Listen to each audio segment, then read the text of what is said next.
அனைவருக்கும் வணக்கம்.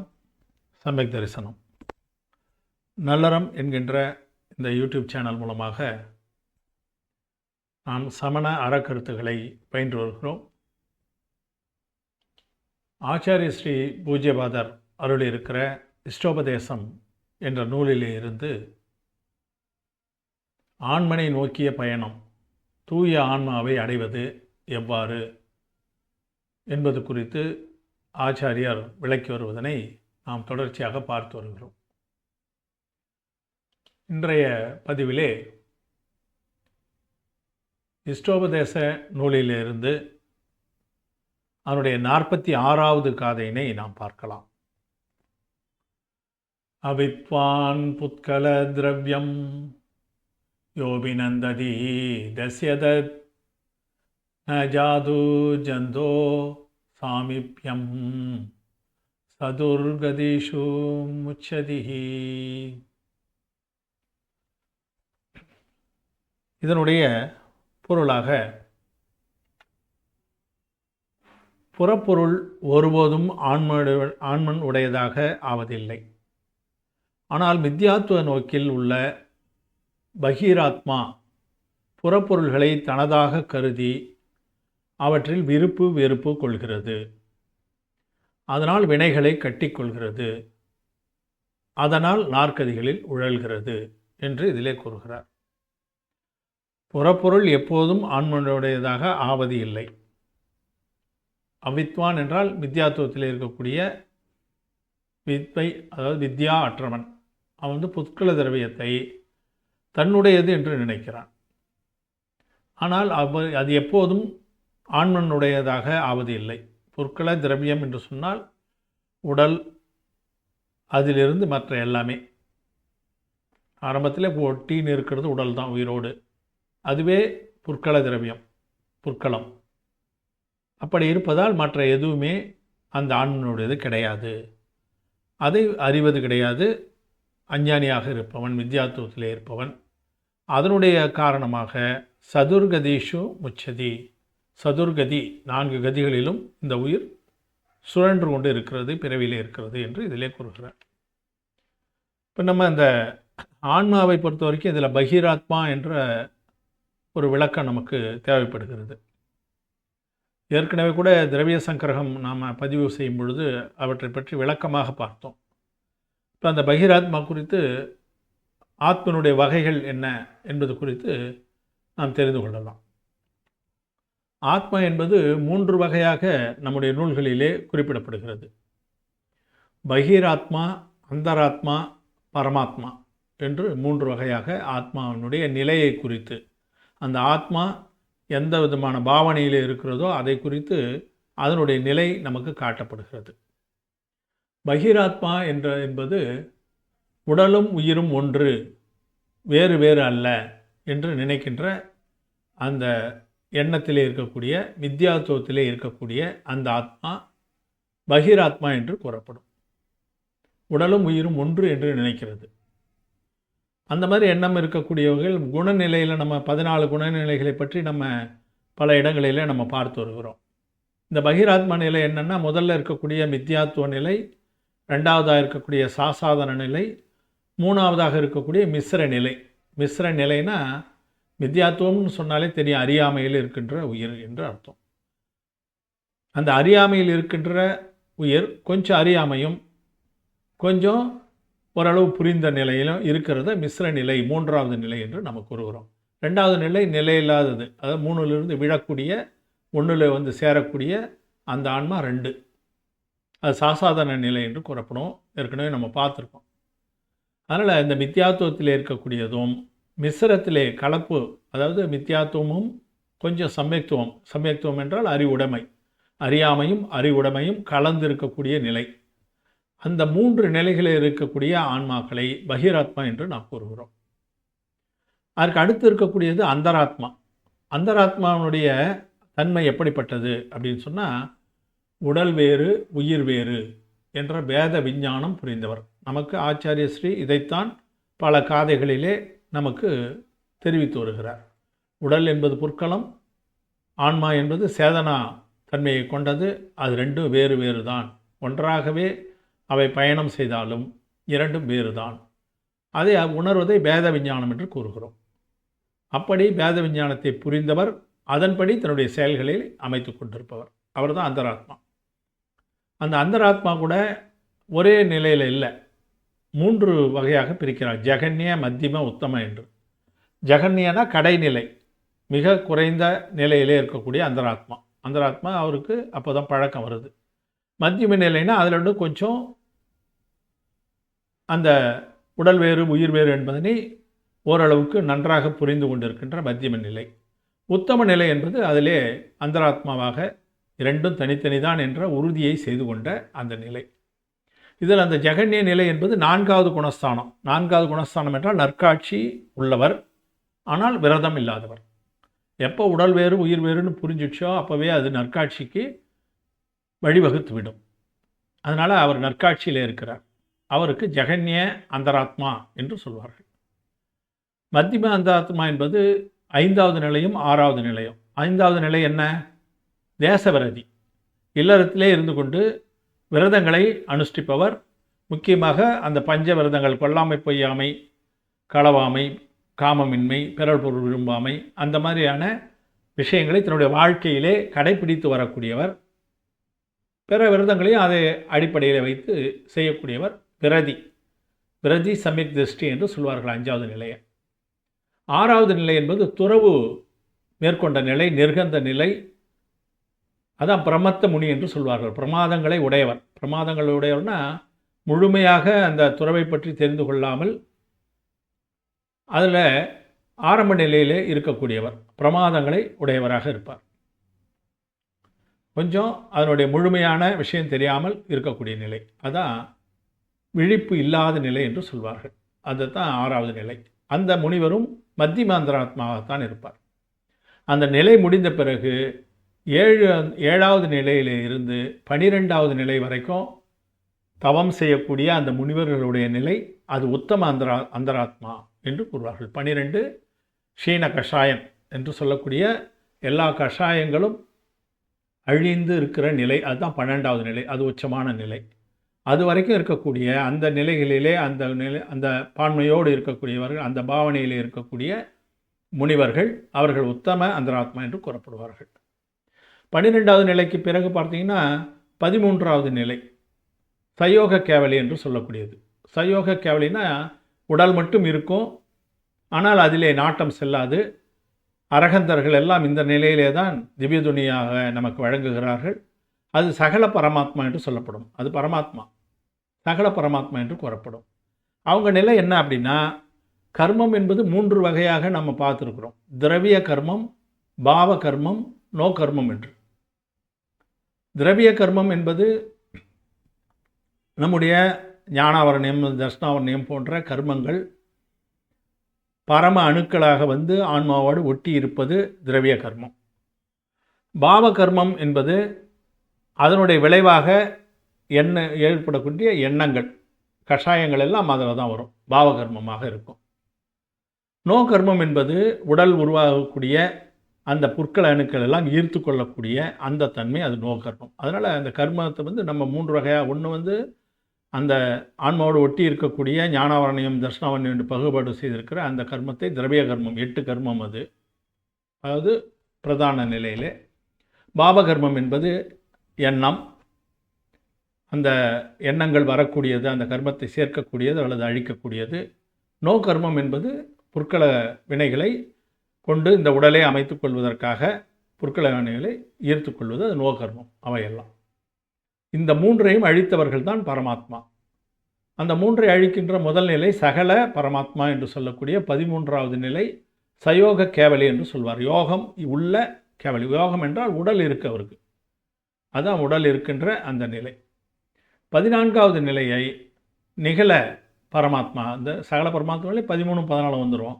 அந்த உடல் அழிந்து விட்டால் அவர் நிகழ பரமாத்மா என்று அழைக்கப்படுகிறார். வெளிப்படையாக சொல்லணும்னா சகல பரமாத்மா என்பது அரகந்தர், நிகழ பரமாத்மா என்பது சித்தர். அப்படி நம்ம புரிந்து கொள்வதற்காக அவ்வாறு வைத்துக்கொள்ளலாம். இப்போ இந்த நிலைமையில் இவற்றினுடைய தன்மைகளை கூறும்போது நமக்கு சகடால நூலிலே இதனுடைய விளக்கம் எதை நாம் ஏற்க வேண்டும், எதை செய்ய வேண்டும் என்று இதில் கூறுகிறார். ஞான சரீரி த்ரிவித கர்மமல வர்ஜித சித்தமகந்தா தேகை நிகழ அமல பரமாத்ம போகை சர்மனந்தா பகீராத்மா ஹேய ஜானிதஜி அந்தராத்மா பூஜை பரமாத்மா கோத்யாய நிரந்தர ஜோனித ஆனந்த பூஜை என்று நமக்கு பண்டிட் கூறுகிறார் சகடாராவில். அந்த நிகழ பரமாத்மா நிகழ பரமாத்மா எப்படி இருக்கும் என்ற அந்த தன்மையும் கூறுகிறார். அதே போல் ஹேயம் என்றால் விட வேண்டியது என்று அர்த்தம். எதை நாம் விட வேண்டும்?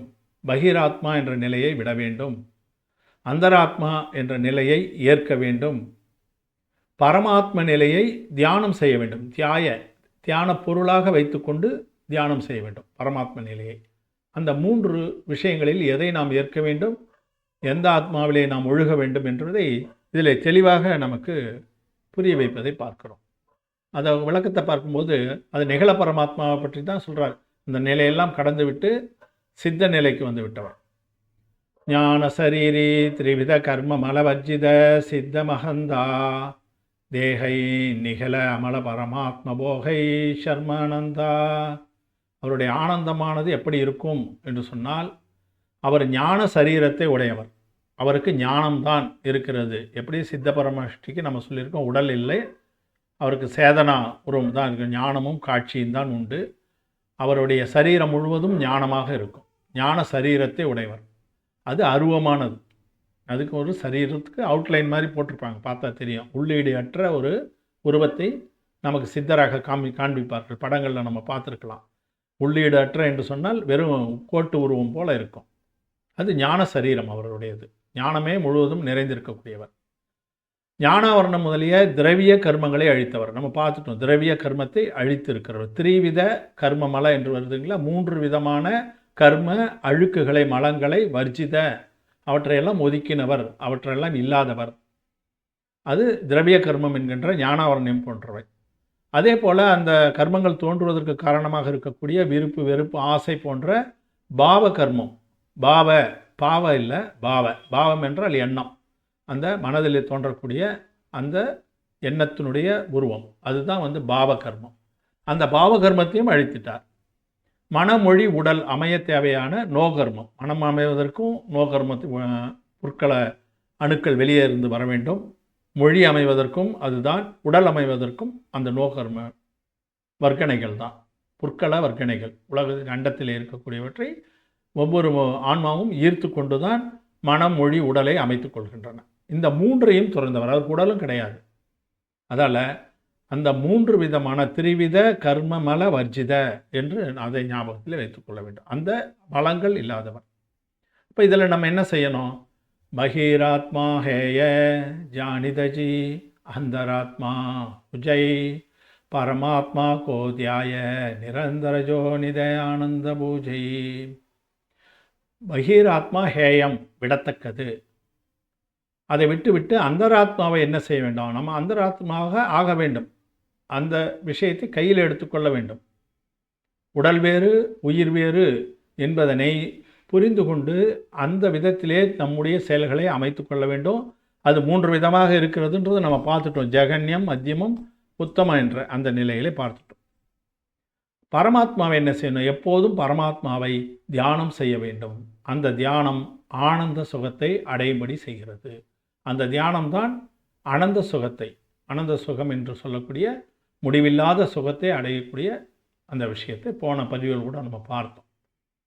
அதனால் அந்த பரமாத்மாவை தியானம் செய்ய வேண்டும் என்று கூறுகிற 3 விதமான ஆத்மாக்களை, அவற்றிலே நாம் எதை வைத்து கொள்ள வேண்டும், எதை நாம் கடைப்பிடிக்க வேண்டும், எதை நாம் தியானம் செய்ய வேண்டும், அதைத்தான் இந்த இடத்திலே நாம் செய்ய வேண்டியவைகளாக நம்முடைய பண்டிட்ஜி அவர்கள் இதிலே கூறியிருக்கிறார் என்பதை நாம் பார்க்கிறோம். பஞ்சாஸ்திகாயத்தில் சொல்லும் பொழுது, மோகனீய கர்மம் விலகினால்தான் எல்லா கர்மமும் விலகும். அதை நம்ம அடிப்படையை புரிஞ்சுக்கணும். தர்ஷனாவர்ணியம், ஞானாவர்ணியம், மோகனியம், அந்தராயம், இவையெல்லாம் காதி வினைகள்.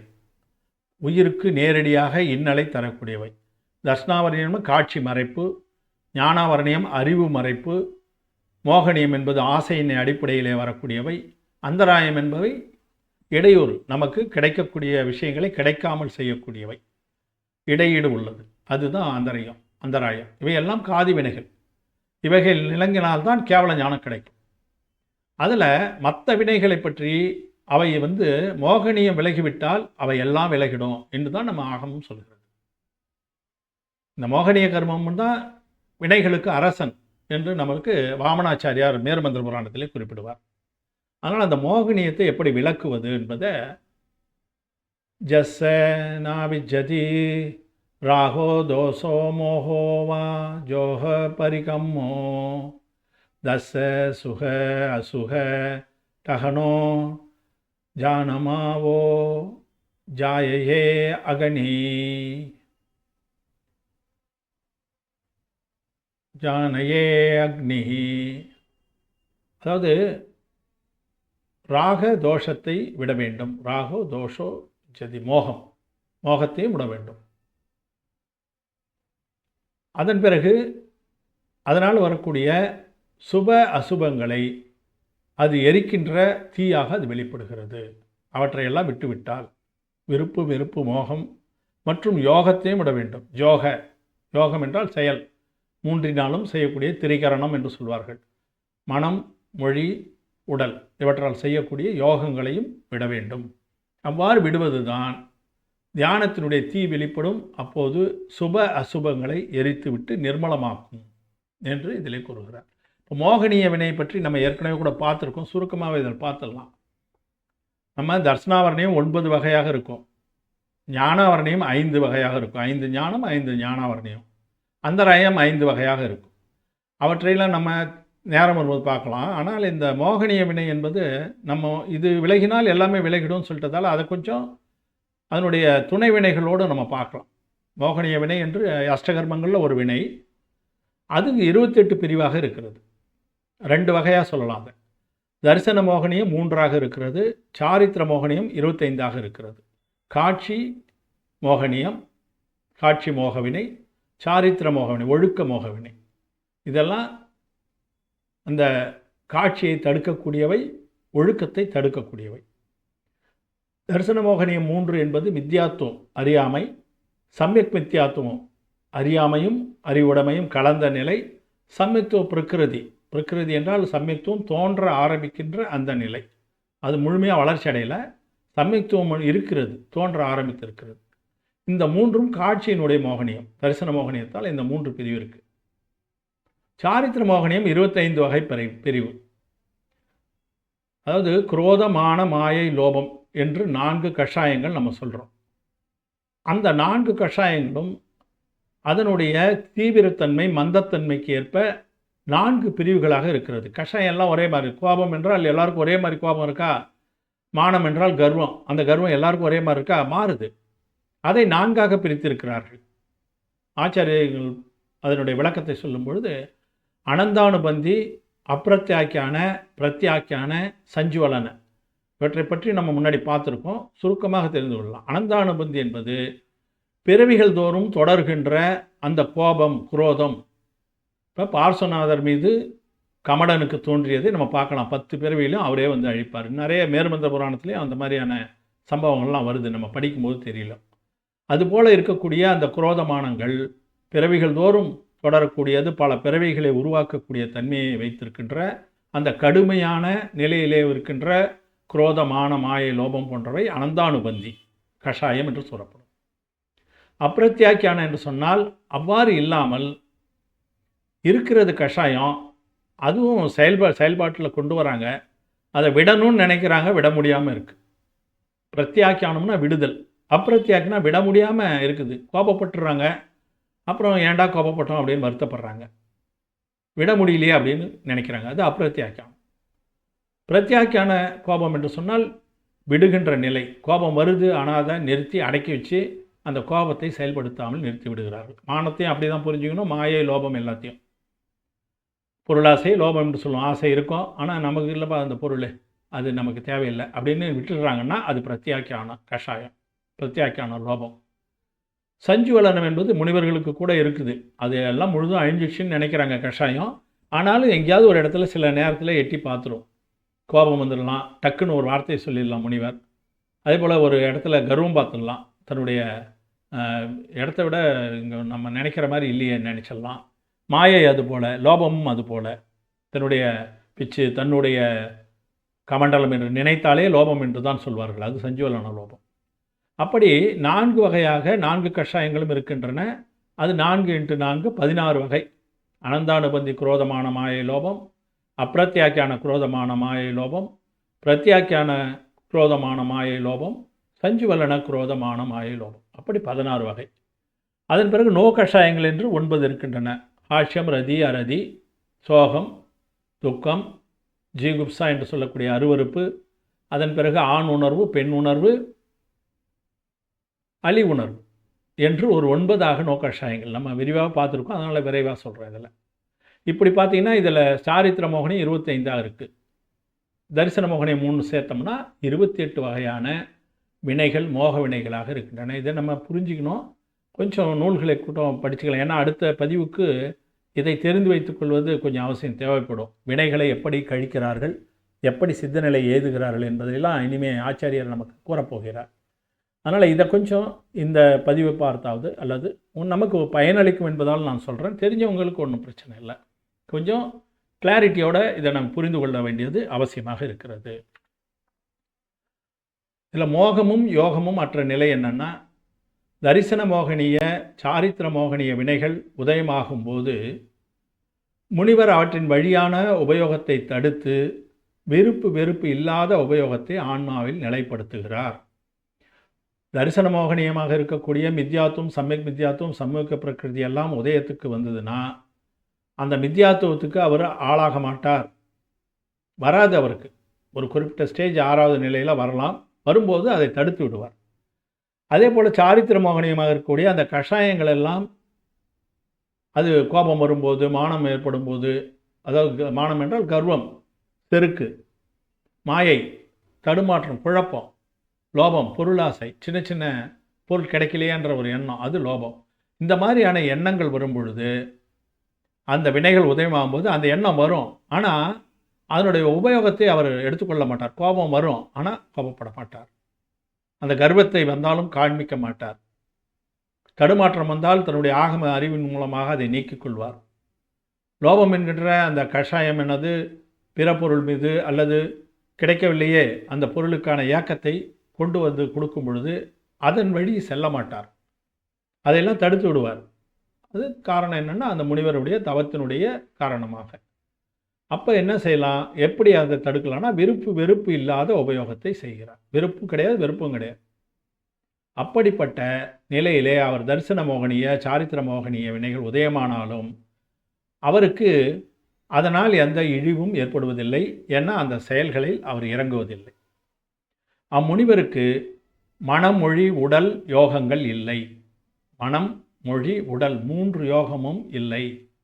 மொழி பேசாமல் இருந்துவிடலாம், உடல் அசையாமல் இருந்து விடலாம், மனம் அது கொஞ்சம் கஷ்டமானது, சிந்தனை அதையும் கூட ஒருமுகப்படுத்தி நிறுத்தி வைத்துக் கொள்கிறார்கள். நம்ம சுக்ல தியானத்தின் பார்க்கும்போது பார்த்தோம், ஏகத்துவ பிரகிருதம் என்று பார்த்தோம் இல்லைங்களா. ஒரே ஒரு பொருளை பற்றிய சிந்தனை இருந்தால் அது அசைவில்லாத ஒரு நிலை, அதுவும் கூட மாற வேண்டும்.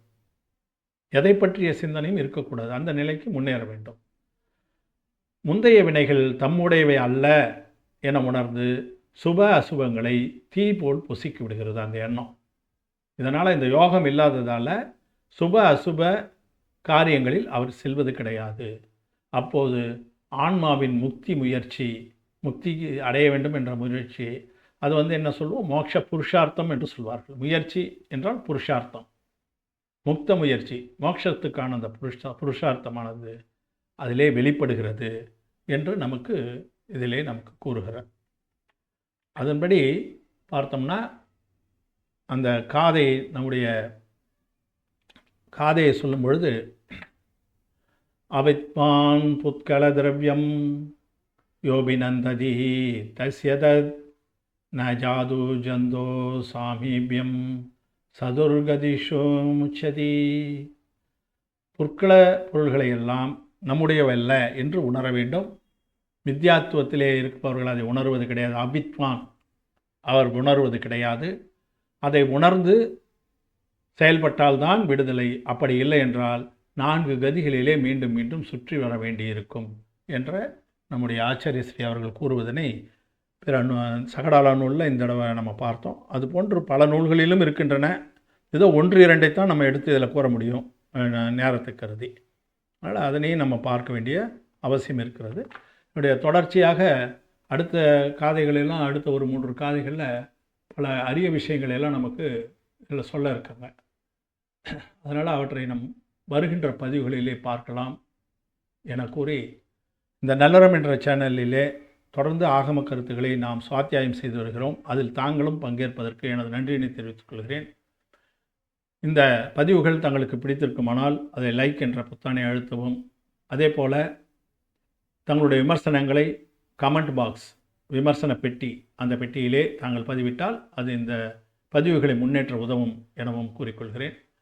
இதை ஆதரிப்பவர்கள், இதை பற்றி தெரிந்து கொள்ள ஆவலாக இருப்பவர்களுக்கு தாங்கள் இதனை ஃபார்வேர்ட் செய்து அவர்களும் தெரிந்து கொள்ள தாங்கள் உதவலாம் என கூறுகிறேன்.